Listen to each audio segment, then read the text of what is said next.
Hi team, so here's some feedback on your website. I'm going to try to go through this page by page. I have some notes on the side, so just bear me as we go through it. So first thing is, so there's some opportunities at the very beginning, at the very top, excuse me, the banner.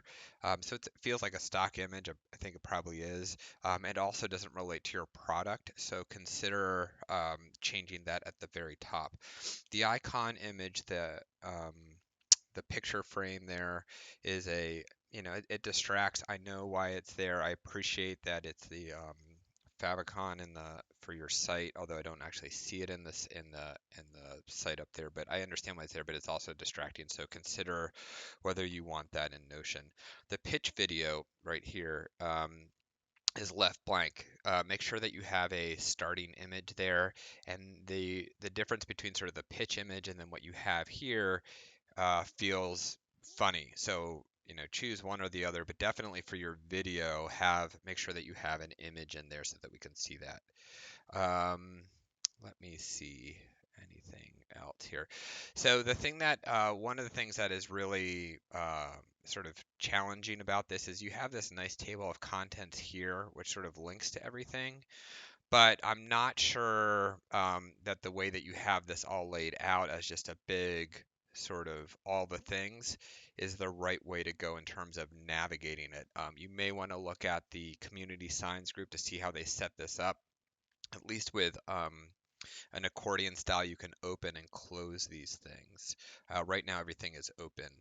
Um, and so just take a look at that because um, the hierarchy and the navigation feels a bit funny.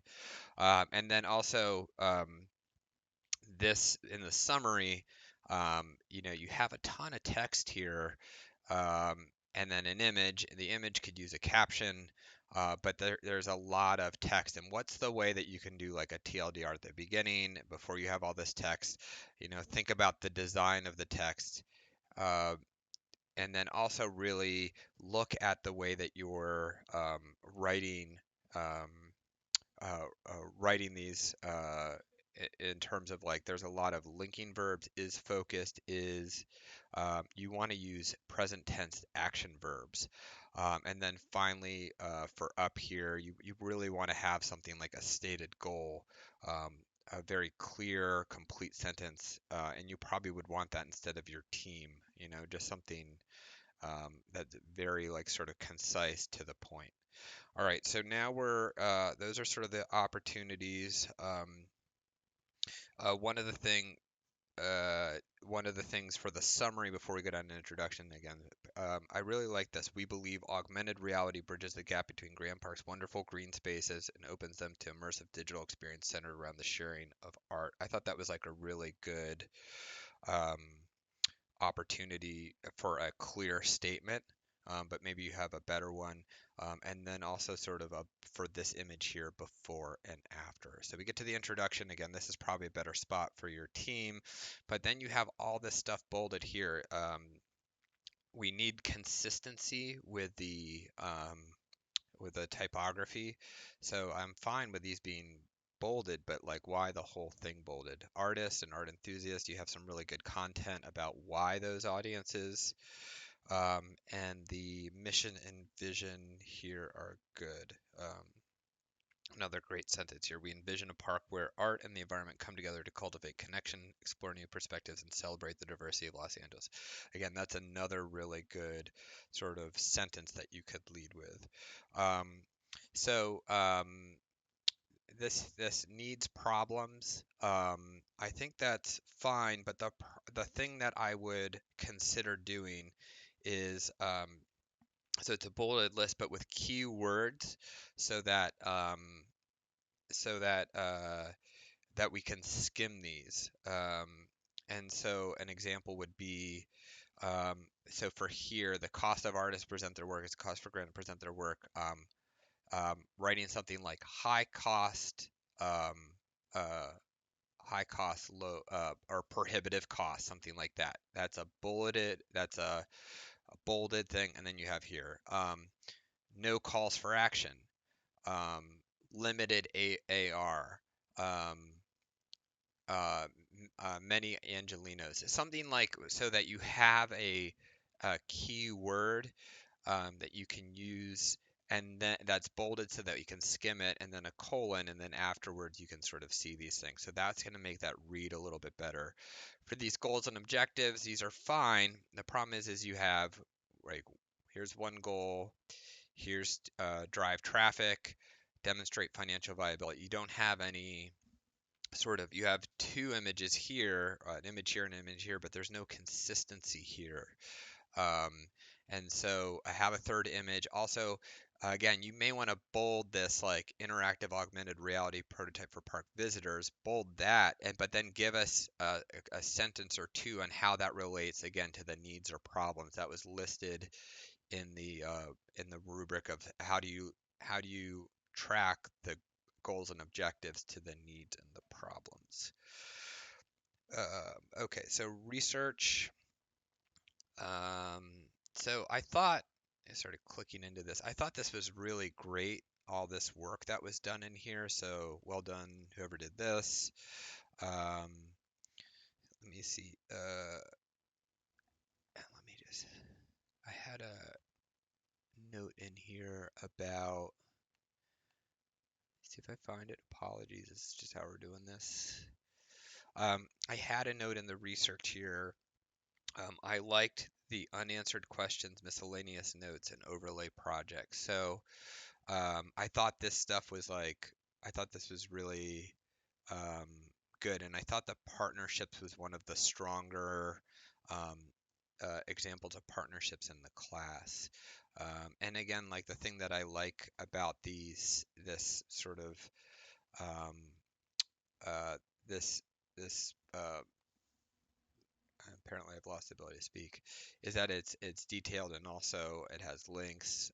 It also has the type. So I think that there's a lot of really good stuff in here. Here's the miscellaneous notes, and then unanswered questions. That's what I was looking for. I like that it's a dialogue, right? That it's not really, it's sort of we're seeing your thinking, and I think that's important when you're passing that off to a client. Um, So the prototypes, going on to the next bit. My notes here is being able to tell the narrative of how the prototypes evolved. For example, so where's the prototype one? Where's the date? Where's prototype two? Being able to show and tell that journey and that narrative of like where we got and how we got there. Um, the the insights I think are one of the really excellent points and really stood out even when you did your video. So what are the ways that we can highlight this work even more and draw connections to changes or potential changes in the prototype? So again, I would consider ways to like make these insights stand out because I thought these were really great. So when we get into the milestones, if you want to look at a really good example of milestones, both the Create Your Own LA and especially the LA Play Grand Games, they did a really great job. This list is needs to be bulleted, something where it just like all runs together and becomes a hot mess. So go back and start to pick apart what those bullet points may be. Again, look at especially Grand Games about how they did their bulleted lists. And then, Create Your Own LA has a really nice overlay of what that looks like as a single image. In terms of evaluation, this is my fault, but like put the evaluation in the same space as the milestones. So like you're proposing milestones and then the KPIs or the evaluation should match directly to it. So right now it's very hard to read sort of like what you're proposing and then how you're determining how this is impacted. So again, I would meld the two between 5 and 6. Okay, let me see if there's anything there. Okay, so the Gantt chart, so the consistency with tags, like phase one, phase two, phase three. Like there's no phase three, so make sure you get that in there. And then also if you want to tag these um, uh, by role, like who's doing it. Again, you can look at some of your classmates for other examples of how those were done, but like having this consistency of tags is super, super important, um, as well as, considerations around role and where they may align. The contingencies, uh, this felt like a complete afterthought. There's four of them in there, and again, I would look at some of your classmates because this just felt like a afterthought. So really lean into this. Um, these also feel like limited to very personal micro issues, so consider the bigger picture when planning for this.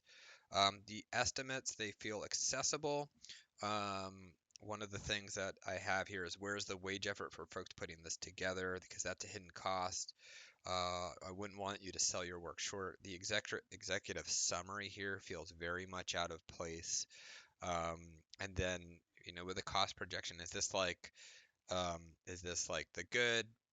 Is this the good, great, best, or good, better, best model? Like what estimate are we looking at? So be very clear on that. The team members, um, one thing to consider putting in there is the roles and responsibility. The stakeholders, I like that you have the logos here, but and I really like um, this giant list, but again, it's like it really takes up a ton of space in here, and so accordions I think would make that design feel a lot better. Um, Next steps, again, uh, the thing that I had, these are great, but would want you to flex even more here. So this feels like the very, and I hate to be, but I'll just be direct. It feels like very um, minimal. Um, and you're not alone in sort of this, but the next steps and the questions are where you can really flex and provide a lot of value to stakeholders. Um, and show that like you're really strategic, really been thinking about it, because I know all that work's in there. It's just taking the time to write that out in a very thoughtful manner, because that's something you're handing over as a bit of strategic work that they could follow.